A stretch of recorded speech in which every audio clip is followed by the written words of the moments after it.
வணக்கங்க. நேற்று ஒரு வீடியோன்னு போட்டிருந்தேங்க.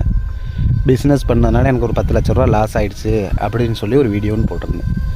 அது ஒருத்தர் பார்த்தா பிச்சை எடுக்கிற மாட்டிருக்கிற, நீ 10 லட்ச ரூபாய்க்கு பிஸ்னஸ் பண்ணேன்னு சொன்னால் நாங்கள் நம்பருக்கு பைத்தியக்காரங்களா அப்படின்னு கேட்குறேன். நான் உண்மையை தாங்க சொன்னேன். நான் இந்த மாதிரி பிஸ்னஸ் பண்ணேன், லாஸ் ஆகிடுச்சு. எல்லா தொழில் செய்கிறவங்களுக்கும் ஒரு சர்க்கிள் இருக்கத்தான் செய்யும். எனக்கு அந்த மாதிரி ஒன்று ஆயிடுச்சுன்னு சொல்லி நான் யதார்த்தமாக போட்டேன். கடன் வாங்கி பண்ணாதீங்க அப்படின்னு சொல்லியிருந்தேன்.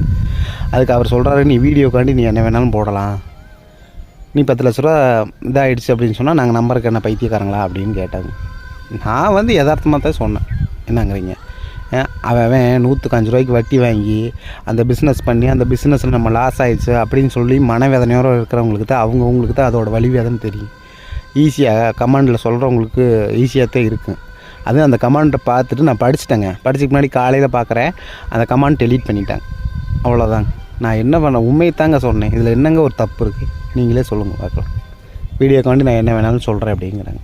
நம்புனா நம்புங்க, ஏன்னா உண்மையை சொன்னேன். இதில் ஒன்றும் தப்பு இல்லையே.